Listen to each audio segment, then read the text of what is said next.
Hi, everybody. How are you this fine Thursday evening? Man, it's good to be here. And yep, it's gorgeous, sunny, beautiful fall kind of day here in our area. My gosh, it's just, Bob and I went for a walk this morning and it was just this perfect, beautiful kind of northwest weather over there. Oh, just felt so good. It's just been a beautiful day all day. I mean, the kind of day that you can wear long sleeves and flip-flops at the same time and still be very comfortable. Um, anyway, oh, yay, Madonna, thank you for the thumbs up and sharing it to Facebook. That's awesome. Appreciate that, you guys. Oh my gosh, it's been a pretty productive day. I've been pleased. I got this stuff done. I recorded my vlogcast, my podcast, my Little Giant Things last night. Oops, come on. And then that might be better. And then I got things going on. And this morning I got it posted to YouTube, and then I got the video opening done for this. Thank you, Canva, for some templates. This was fun. And then, let's see, Bob and I had to go to Lowe's for some more insulation stuff.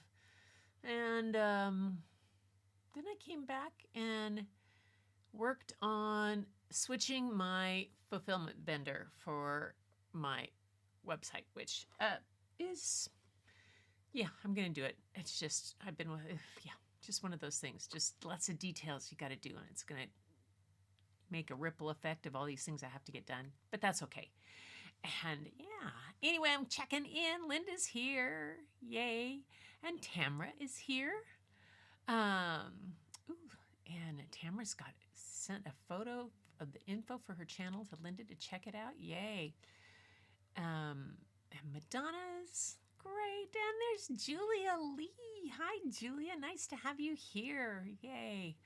And all right. Gosh, it's good to have everybody here. So I decided today, since I did, my thing was my little podcast that I did was about, it's called Just Be, and it came from this poem I'm going to read from the book, Dictionary for a Better World. But it got me thinking about back to school. And, oh gosh, the other day, it was the first day of school around here, and I was so glad not to be there, but still in some ways I kind of miss it. But then I started thinking about all the things that going back to school causes, and all the anxieties, whether it's a yikes or a yay. Like I said in the podcast, I said the excitement of who's going to be my new teacher, who's going to be in my classroom, and who am I going to meet, and oh my gosh, who's going to be my friend. And then the other part of that excitement is the anxiety. That's the flip side of the same coin of like, oh my God, who's going to be my teacher? Who's going to be in my room? And what are they going to think of me? And am I going to have any friends? It's the same thing, but one side or the other, how we give this self-doubt and automatic negative thoughts back and forth, and they flip back and forth.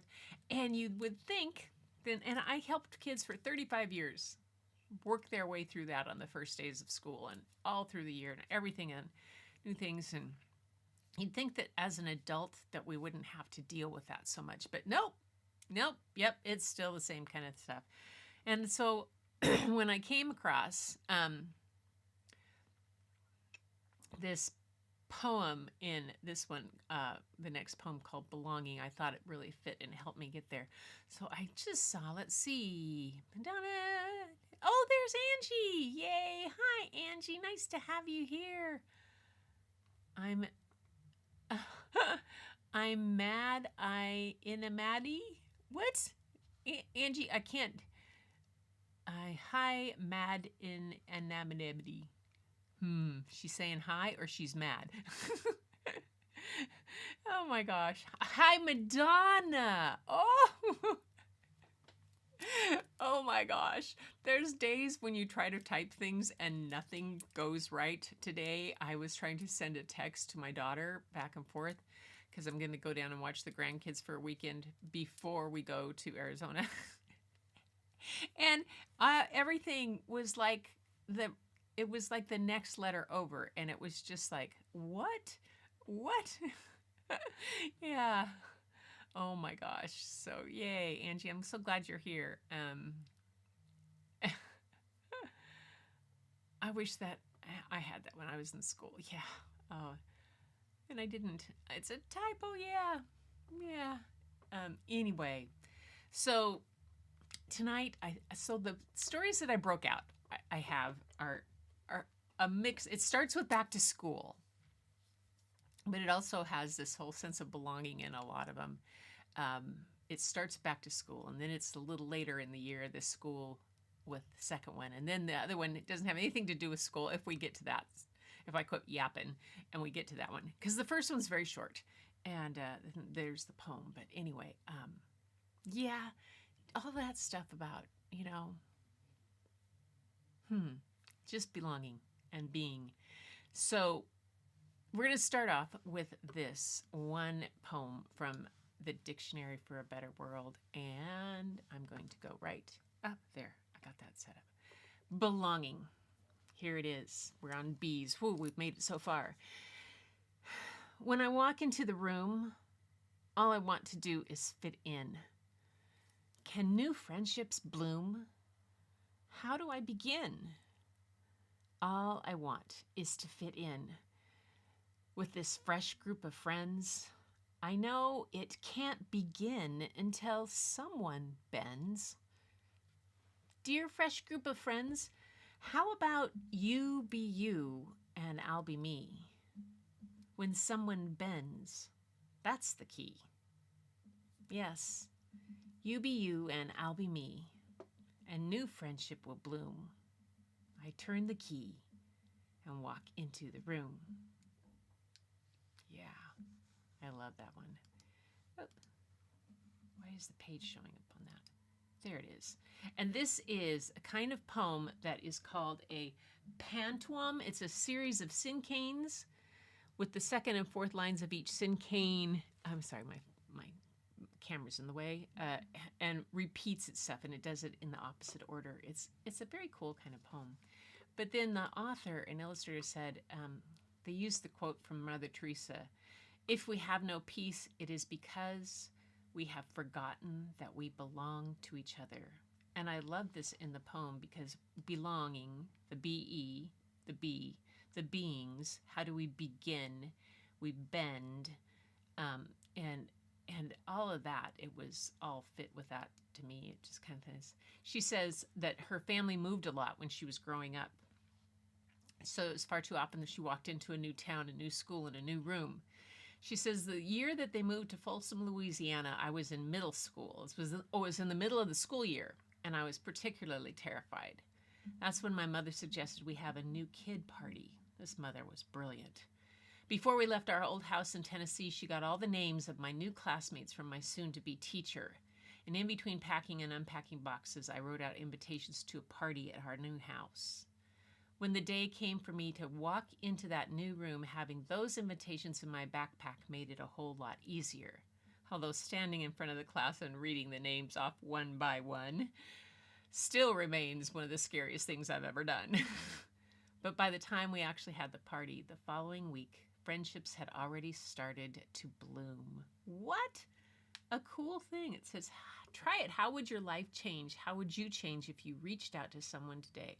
I mean, look at how my life has changed with you guys. It's just been absolutely one of the most amazing experiences I think I've ever had, to have you guys reach out to me as I was doing this some seemingly storytelling to who knows who, and all of you came in, and it's just been a coolest thing to wrap myself in and to have you wrap me in this and to feel like I'm wrapping you in. It's just wonderful.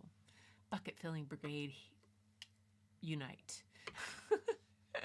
Let's see who else. Just saying, bucket filling time. Need a massage. Me too, man. I've been having the dizzy blondes bit. My mom would call it, just a little bit of woohoo. Almost. So the next story I'm bringing back some of our favorites. They're coming back to school. They go back to school. And they've come in and out of different things that we've done throughout the year. But we haven't done this one by the amazing Drew DeWalt and Oliver Jeffers. We have The Crayons Go Back to School. Yay! Oh, look at that. All the things. This is a real short one. It's so cute, though. Again, the illustrations are always so fun. The art was created with gouache ink, colored pencil, and crayon. Of course, crayon. It had to be crayon. Summer's over, and the crayons are going back to school. Yay! Blue and beige wave goodbye to the beach. See you next year. Goodbye, beach. Later, dudes. The night before the first day of school can be very exciting. What am I going to wear? And it's nice to see old friends. Oh my gosh, did you get taller? No, but you're looking marvelous. And make new friends too. Hi, I'm Chunky Toddler Crayon. Hi, Chunky. I'm Husky Toddler Crayon. Oh, wow. Same last name. I wonder if we're related. And getting back to work is fun. Purple Crayon loves math. Goodness gracious me, math is always so nice and neat. Black Crayon loves writing. I'll start with an outline. White Crayon, loves reading.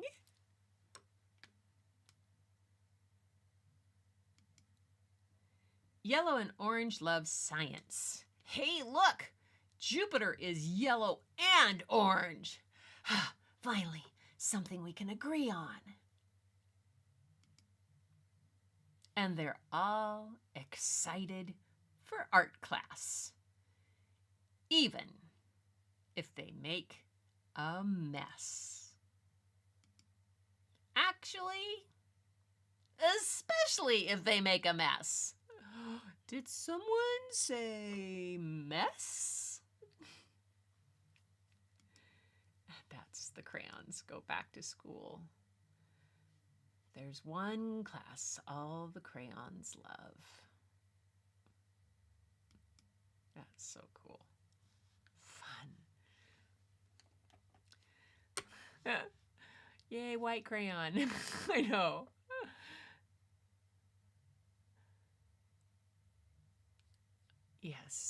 Yes, white crayon loves to read. The black crayon, the outline. Oh my gosh, too much fun.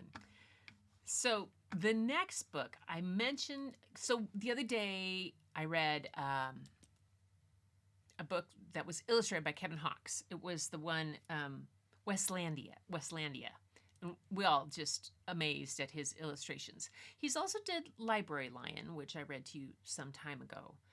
But this book was one when I saw that he'd written it. I don't think I've read it to you. If I did, apologize, but I don't think so. This is because I didn't have it in my own collection, and I didn't know I could get it out of the library, and I hadn't seen it until I looked up and I found it, and yay!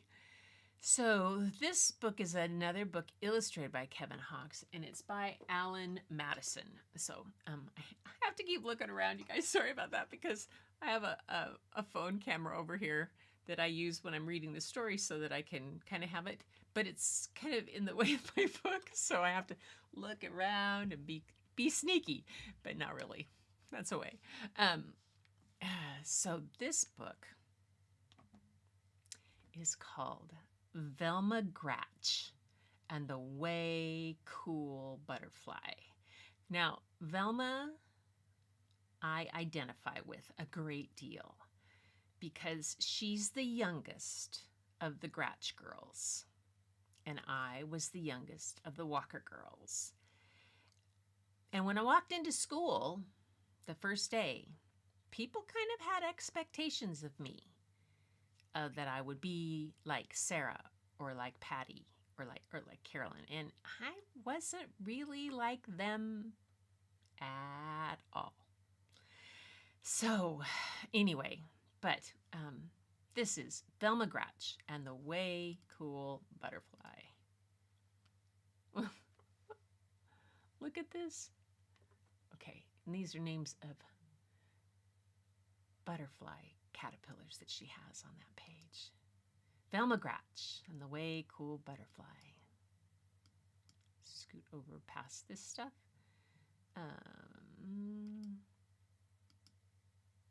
Here we go. Velma Gratch was the youngest of the three Gratch sisters. Frida, the oldest, had gone through first grade first, followed by Fiona. Now it was Velma's turn. The chorus teacher remembered Frida best. Remembered Frida best because she had a voice like an angel. The gym teacher remembered Fiona best because she ran like the devil. And the first grade teacher, Mr. Plexipus, fondly remembered both sisters because of Frida's miraculous math and Fiona's spectacular spelling. Everyone from the class guinea pig to the principal had magnificent memories of the older Gratch girls, but they could hardly even recall Velma's name. This made Velma feel as if she did not belong in first grade at all. She wanted to curl into a ball and roll right back into kindergarten. "Oh, of course you belong," cooed Velma's mother, trying to cheer her up. "You've only just begun. Soon everybody will notice you." Velma couldn't wait. She needed to be noticed now. In chorus, she sang the loudest so the teacher could hear her best. In gym, she ran the slowest so the teacher could see her best. And in class, she refused to read and muddled her math. Mr. Plexipus lamented that she was the first Gratch sister ever to be sent to the principal's office. This brought a small smile to Velma's lips.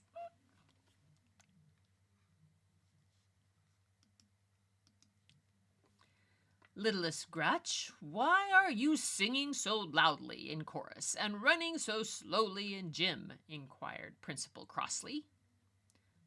"Because," answered Velma, "I want you to remember me just like you remember Frida and Fiona." The principal's owlish eyes opened wide. "But, my dear, those Gratches are remembered for good things." Velma's small smile pretzel twisted into a full-blown frown. Oops.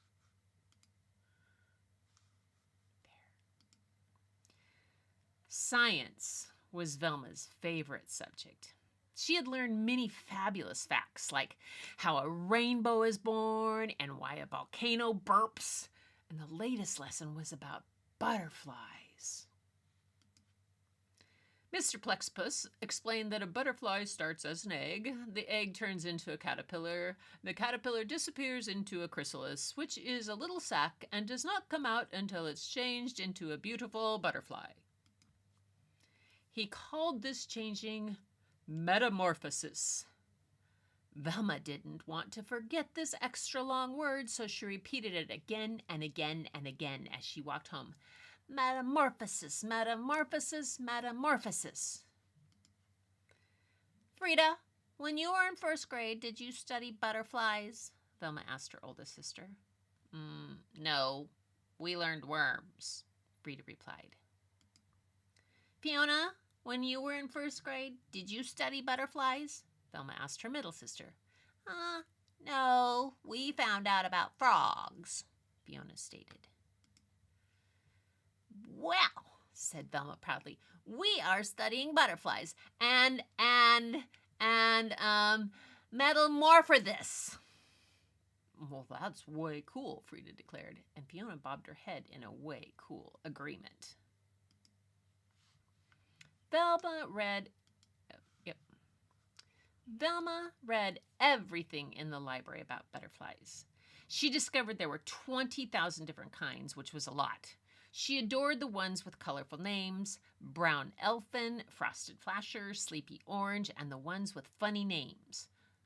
Comma, question mark, American snout, not to mention the ones with strange names, Morpho, Painted Lady, and Gossamer.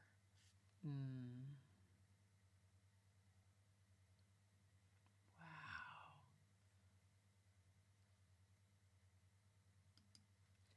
But her favorite butterfly of all was the orange and black monarch.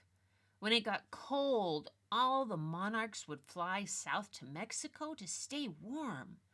Velma thought this was an amazing coincidence because last winter vacation, she and her family had also flown to Mexico to stay warm. In science, Mr. Plexipus announced that they would take a class trip to the Butterfly Conservatory, a place where real butterflies are collected and cared for. Because Velma didn't want to forget this extra long word, she repeated it again and again as she walked home. Conservatory, conservatory, conservatory. Frida, did you take a class trip in first grade? Velma asked her oldest sister. Oh, absolutely. We went to the museum, Frida replied. Fiona, did you take a class trip in first grade? Velma asked her middle sister. Oh, absolutely. We went to the aquarium, Fiona stated. Well, said Velma proudly, we're going to the can serve the story.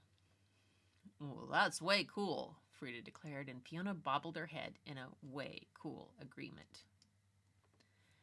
The Butterfly Conservatory was surrounded by fancy flower beds and bedecked with banners of butterflies, and Velma was so excited her knobby knees wobbled and her spaghetti arms trembled and her carroty curls shook. A sharp-nosed woman holding a clipboard introduced herself. I am your tour guide. Inside, a butterfly might land on you. Please don't touch its wings. Does anyone know why? Velma's hand shot up. Because they're made of teeny tiny scales that could rub off like dust, and that's not good, she explained. Precisely, said the guide. What's your name? I'm Velma, the youngest of the 3 Gratch sisters. I don't think I know your sisters, the guide commented as they entered the forested room. It was a magical space, slathered in tall trees. Hang on, did I miss a page? Oh, yeah, nope.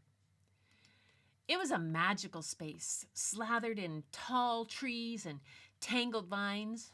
Water gurgled over rocks and butterflies of every variety, giant swallowtails, short-tailed skippers, pygmy blues, and best of all, monarchs, flew up to forever.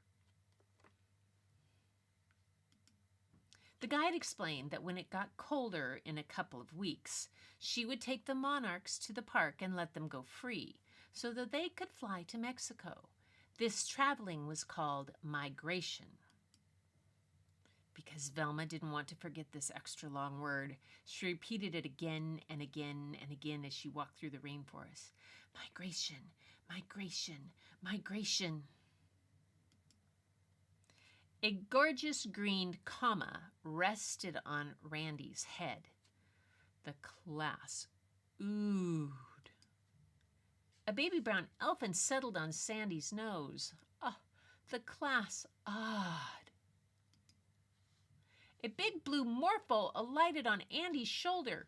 The class gasped, but not one single butterfly landed on any part of Velma. Time to leave, instructed Mr. Plexipus as they neared the exit. A tear formed in a distant corner of Velma's eye. All she wanted was one single tingly touch of a butterfly. On a nearby branch sat a most lovely monarch. How she yearned to pet those velvety wings. She moved slowly. The class was leaving.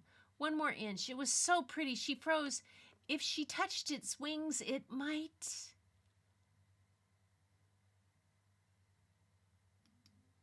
Velma couldn't do it. She couldn't hurt a butterfly. Come now, Velma, we have to go.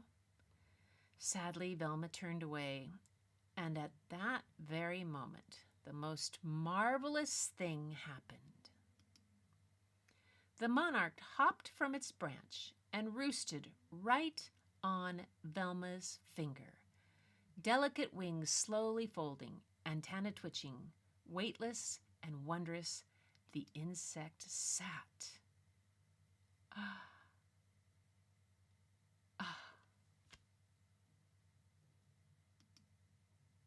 Velma was in heaven. The bus is waiting, her teacher called.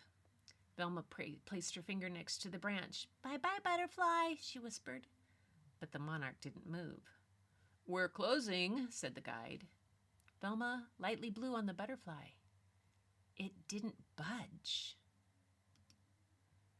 Without ever touching the butterfly's wings, everyone tried to get the monarch to fly, crawl, or walk off Velma's fingers, but nothing worked. At last, Velma was told to leave with the butterfly, still perched on her pointer.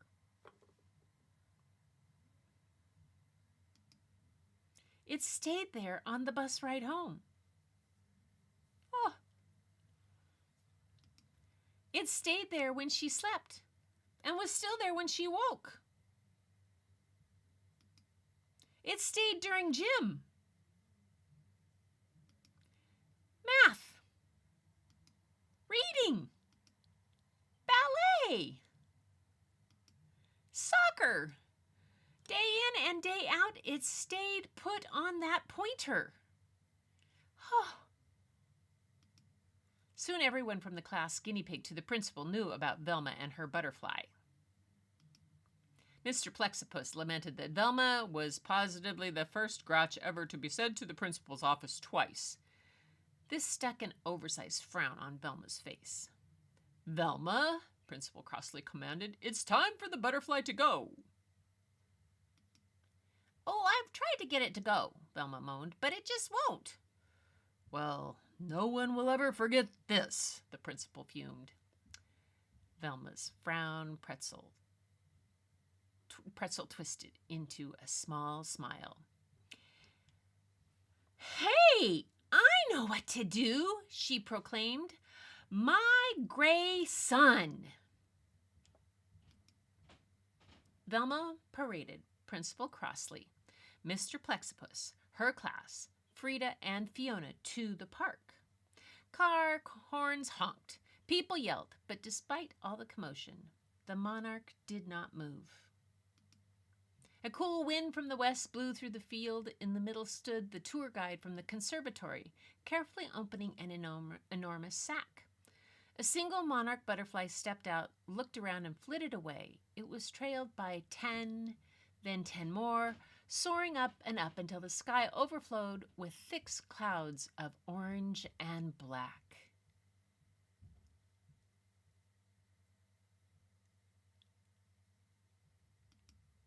What's happening?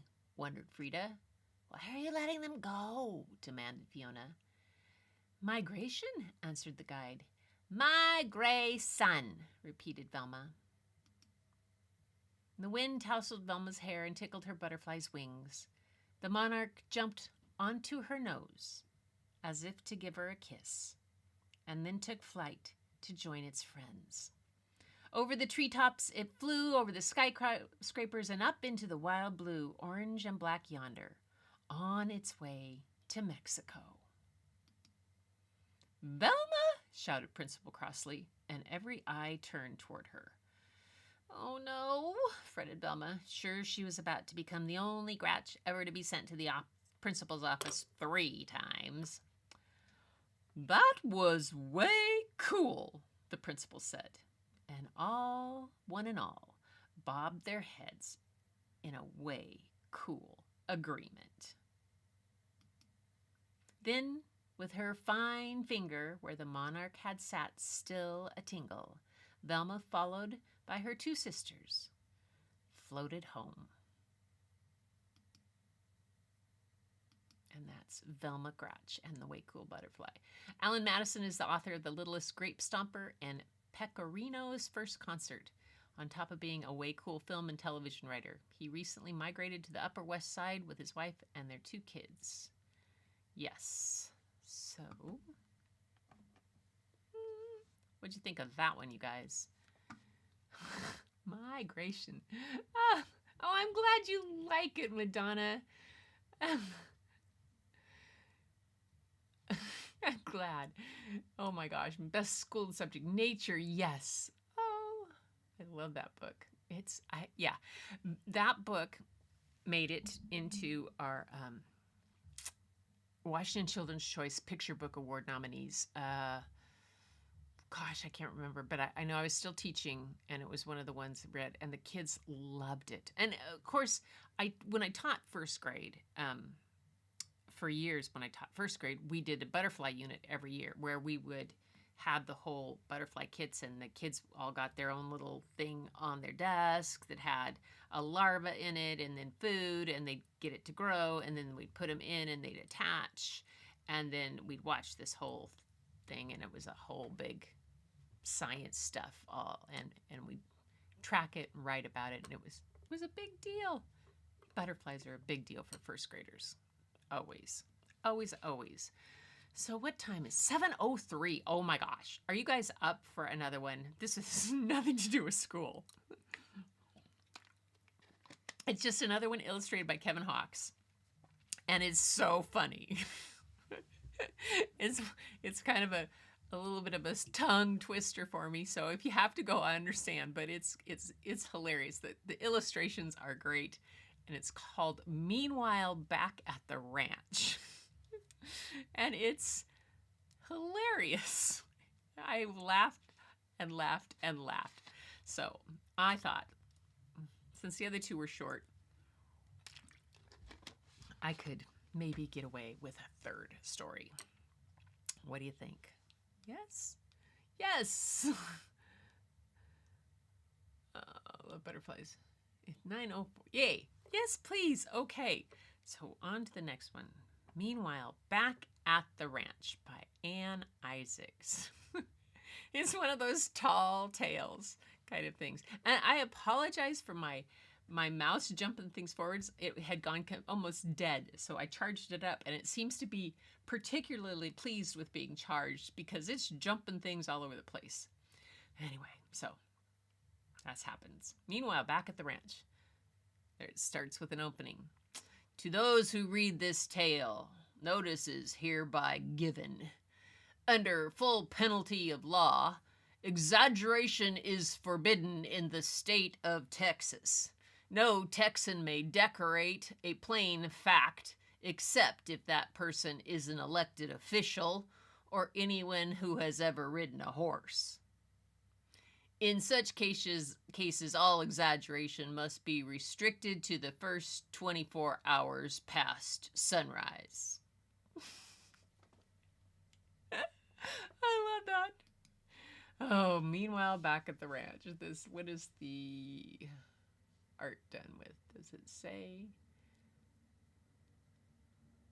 When did he do this one?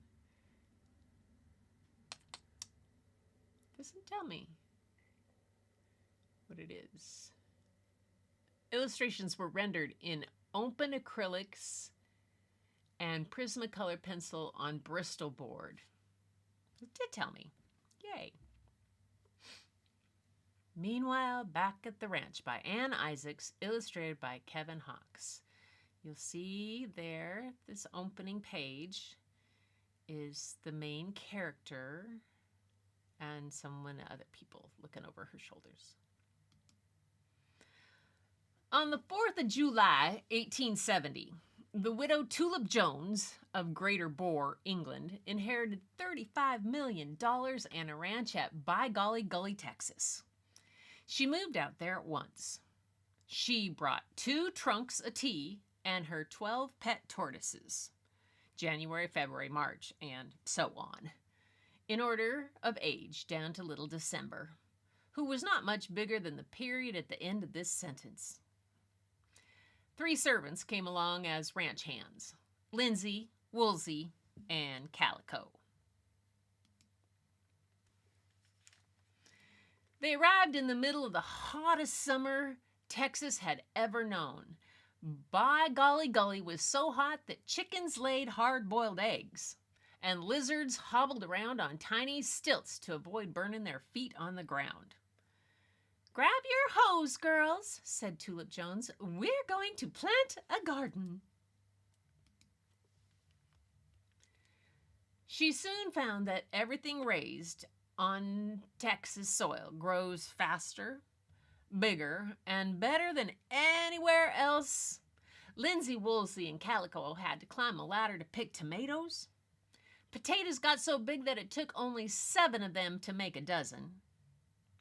And a single watermelon fed everyone on the ranch for a month. Afterward, they used the hollow rind as a hay shed. Not surprisingly, Widow Jones's tortoises also grew to amazing proportions. Within a month, even little December measured 6 feet from tail to nose. Now, you might think their size would slow them down, but facts are otherwise. The bigger those tortoises grew, the faster they ran, until eventually they could outgallop any racehorse. "A tortoise can do whatever a horse can, only better," declared Tulip Jones proudly. She ordered saddles and reins and rode her pets all over the prairie. "This peaceful life suits me just fine," Widow Jones would say, while she and her ranch hands drank tea and gazed at the summer sky. But it didn't stay peaceful very long. For word spread as fast as prairie wind that a widow with $35 million had settled on By Golly Ranch. Soon every unmarried man in Texas hoped to marry Tulip Jones, and in 1870, every man in Texas was unmarried. Before long, a line of suitors stretched from By Golly Ranch to the town of Toad Crossing, a mile down the road. With 1,000 men dropping by for tea every day, Widow Jones had to hire Charlie Dough Puncher, a baker from Abilene, to bake tea cakes, biscuits, cookies, and pies. Each night, after all the suitors had left, Tulip Jones would sit in the kitchen and complain to Charlie while he mixed the next day's bread and muffins. "That tumbleweed Thompson is so clumsy he couldn't hit the ground with his lasso," she told Charlie one night. "And Big Toe Anderson, he's nothing on his mind but his hat." "Try this," Charlie said comfortingly, as he offered her a blueberry scone, fresh out of the oven. "I'm not looking for a husband," Widow Jones explained to one suitor after another. "I like it fine on my own." Still the men kept coming and coming. But when Sheriff Arroyo and his brother Spit showed up, all the other suitors stepped back to let them pass. The Arroyo brothers were the leaders of the infamous Hole in the Pants gang, who had been terrorizing ranchers and stealing cattle for years. Because the sheriff ran the gang, it didn't seem likely that would ever be brought to justice soon. Now, Sheriff and Spit Arroyo marched up to Widow Jones with grins as wide as their hats, determined to make her marry one of them. They didn't care which one, for they planned to grab her money and run off to Mexico without her the minute the wedding was over. "You'll be the safest lady in Texas if you married me," Sheriff Arroyo lied. "Reprocious," said Spit. Tulip Jones recoiled in horror.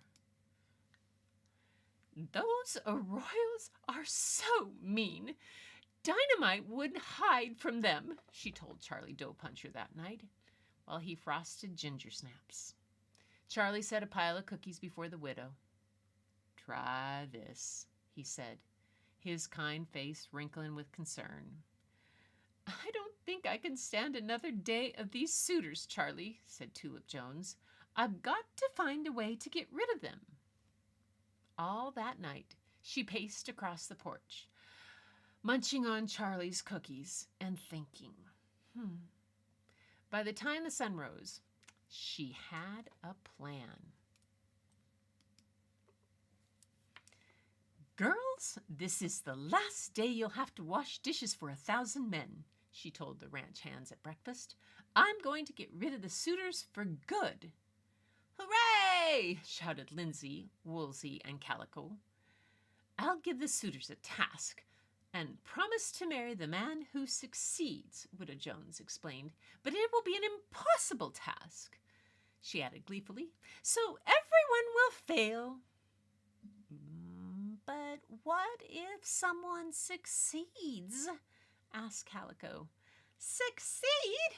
Tulip Jones snorted in disgust. "Those men are so weak they couldn't lift their own shadows." Still, the ranch hands weren't convinced. "We won't have any peace at this ranch until Widow Jones gets married," Lindsay said as she washed teacups. "Or until 1,000 cowboys get married," added Woolsey as she dried the cups. "If only we could find 1,000 brides for them fast."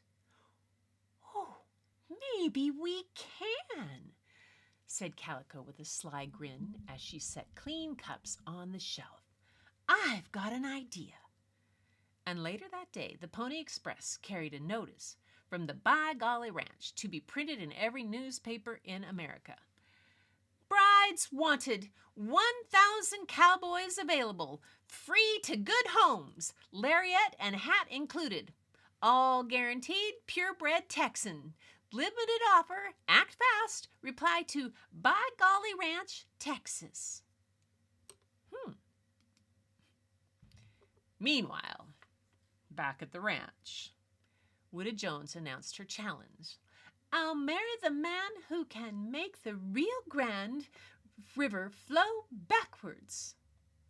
950 men gave up on the spot and left the ranch, but the rest were undaunted. Within an hour, 50 suitors set out for the Rio Grande River.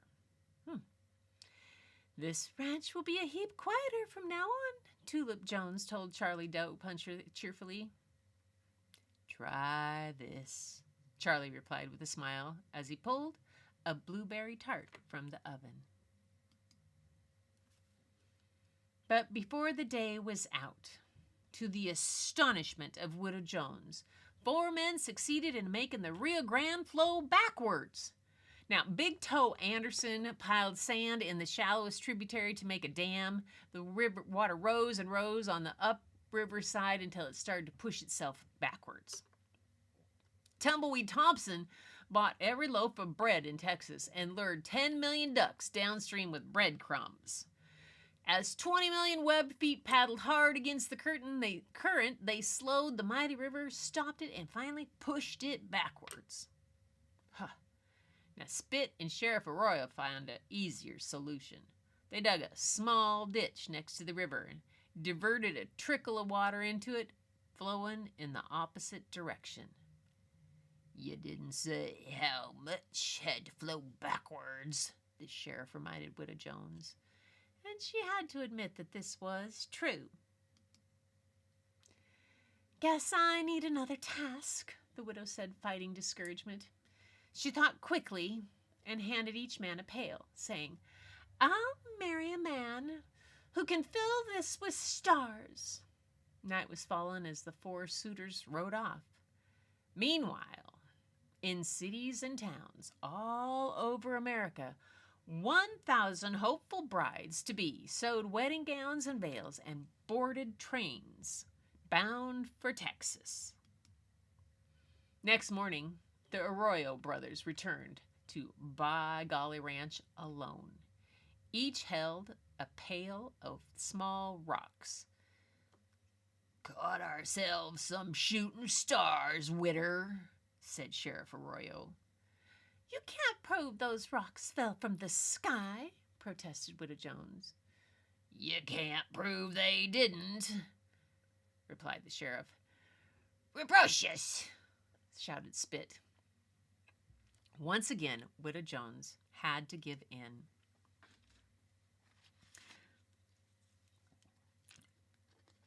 Help me, Charlie, she cried, racing to the kitchen. I need another task, fast, and this time it has to be truly impossible. Try this, said Charlie, showing her the front page of that morning's Abilene Gazette. And it said, Hole in the Pants Gang still at large. President Grant says catching gang is challenge of the century. Why, Charlie, what a wonderful idea, said Tulip Jones. And she ran back outside and announced, I'll marry the man who puts every one of the Hole in the Pants gang in jail. Sheriff and Spit Arroyo's jaw dropped so wide that several young bats mistook their mouths for caves and flew in to hang upside down on their teeth. Every last one, sputtered Sheriff Arroyo, choking on bats. Rebrocious, shouted Spit. He howled with laughter, and the sound was so bone-chilling that the coyotes all over Texas covered their ears. At that,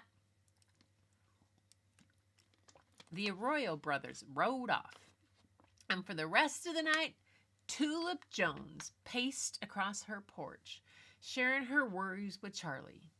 Those sneaky Arroyo brothers are bound to come up with some kind of a trick. Oh, what can I do? And Charlie offered plenty of strawberry shortcakes in sympathy, but neither he nor Tulip Jones got a wink of sleep that night. Meanwhile, at the Abilene station, 1,000 brides got off the train and marched to By Golly Ranch. Their white gowns and long white veils blew out behind them.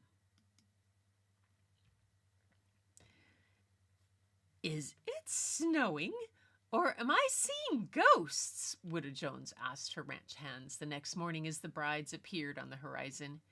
Ma'am, I can explain, said Lindsay, and told her about the newspaper notice. Oh, thank you, girls. You've given me a splendid idea, said Tulip Jones. Saddle up the tortoises, she added, and she ran to welcome the ladies. We're all going for a ride. And minutes later, the tortoises galloped out of By Golly Ranch with 1,000 brides on their backs, while Widow Jones shouted instructions. Take out your needles and thread, ladies. Now, in Dungaree Canyon, the Hole in the Pants gang were fast asleep when Widow Jones and 1,000 brides showed up. On the way there, the women had stitched together their wedding veils to make a 5-mile-long net. The moment they arrived, they raced along the cliff edge, dragging the huge net over Dungaree Canyon and sealing off every possible path of escape. When Sheriff Arroyo, Spit, and the gang woke up, they found themselves surrounded Oh, don't make us get married, the gang begged, trembling in terror. They burst into tears. Throw us in a swamp with alligators. Make us eat lizard guts. We'll even take a bath. Only don't make us get married. Ferocious, sobbed Spit Arroyo. We'll do anything you ask, pleaded the sheriff, more desperate than a coyote that's just swallowed a cactus. Anything. Anything, said Widow Jones with a grin. Later that day, at the Toad Crossing jail, Sheriff Arroyo, Spit, and every member of the gang raced into jail cells. Widow Jones cheerfully locked them in and telegraphed the governor to send a new sheriff to Toad Crossing and a justice of the peace to By Golly Ranch. Wedding at By Golly Ranch tonight, she telegraphed. Everyone in Texas invited. Meanwhile, Lindsay, Woolsey, and Calico raced from ranch to ranch all across Texas, telling cowboys that 1,000 brides were waiting for them at By Golly Ranch.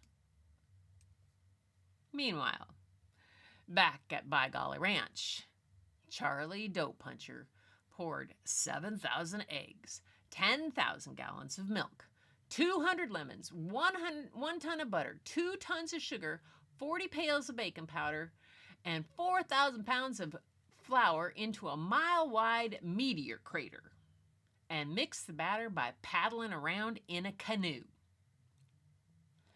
Then he left the cake to bake in the Texas sun. It rose and rose until the top climbed out of sight above the clouds. It was impossible to move the cake, so as soon as the justice of the peace had married them all 2,000 newlyweds grabbed forks and gobbled the cake from bottom to top until every last crumb was gone. While evening settled on the land like a purple wedding veil, the newlyweds thanked Widow Jones one by one and rode off from By Golly Ranch. Lindsay, Woolsey, and Calico left too, for the 3 ranch hands had caught marrying fever and found husbands of their own. It was midnight when the last couple left, and Tulip Jones went into the kitchen for her nightly talk with Charlie Dough Puncher. But Charlie wasn't there. Tulip Jones ran all over the ranch searching, but he wasn't anywhere. I should have thought of this, the widow told herself sadly. With the suitors gone, he must have figured that I have no need for him. In the hall, the grandfather clock ticked. Far off, a coyote pack howled out its song, and the melody went riding up and down the hills.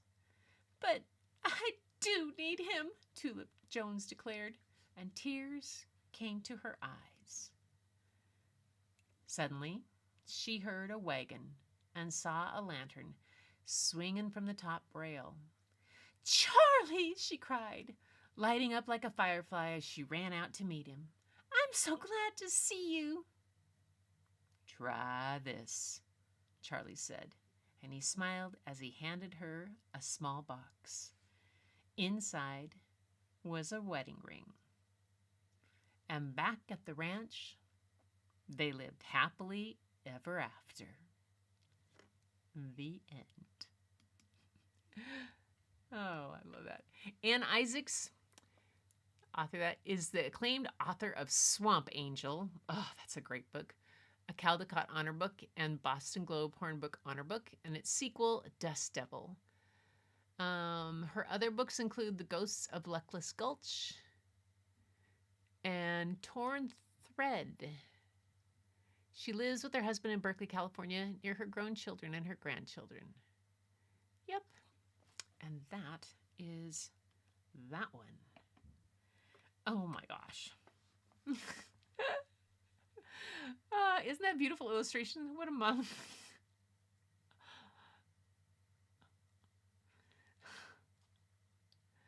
Oh, yay.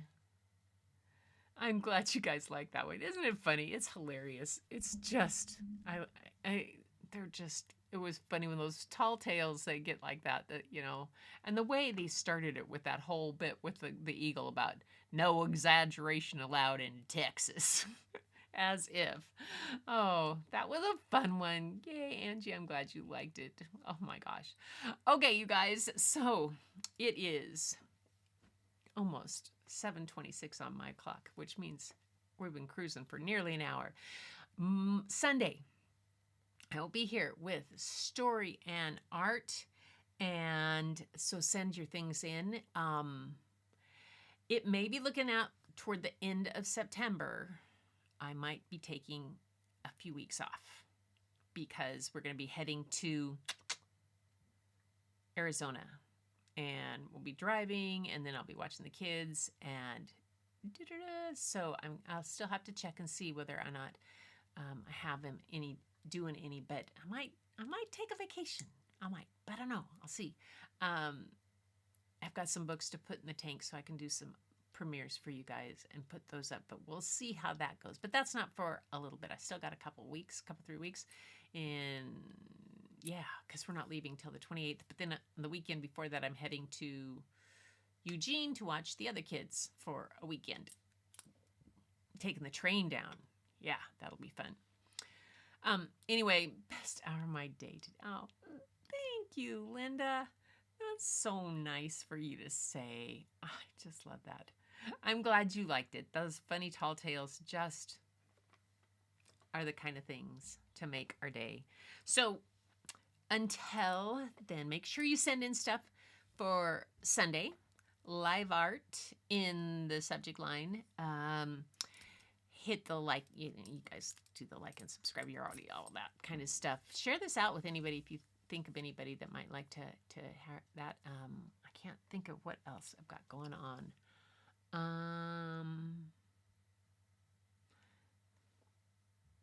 Oh, drawing class yesterday was hilarious. Sarah was the model. It was fun. She could never look at me because we'd start cracking up and she couldn't keep a straight face. Let's see. So yeah, I think that's it. You guys have an amazing rest of the week. Thursday, kind of wrap it up.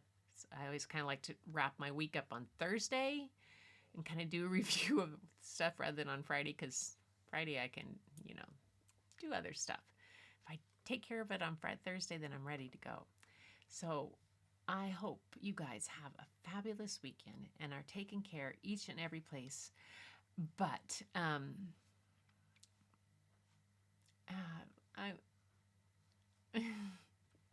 so it is that time. We will see you on Sunday. Send in your art. We can have lots of art. I've got a couple of books in the tank from on Libby, and the ones I checked out from the library, I'm looking at again. I'm not as pleased with them as I thought I was. So I found some other things on Libby that are checked out on that library. And it makes it a little bit easier to show off the pictures, I think, sometimes. At least my setup's behaving a little better. Who knows? It may, yeah, you're doing good. I won't insult. So everybody, have a wonderful evening. Tamara, I hope the rest of your day goes well, because it is tomorrow. How's the future doing? She always has to let us know how the future is. And until next time, everybody, keep looking for the beauty hidden in plain sight. It's all around you. But the first place you'll find it is when you go look in the mirror. Give yourself a high five. You're all awesome. And tell yourself you're awesome. I'll see you later.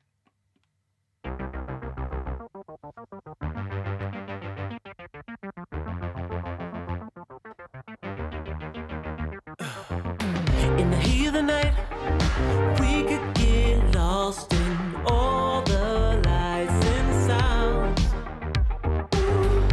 Feeling alright, we won't go home, we will just stay here downtown. There's not just stars on the boulevard, they're in the light in your eyes. Oh,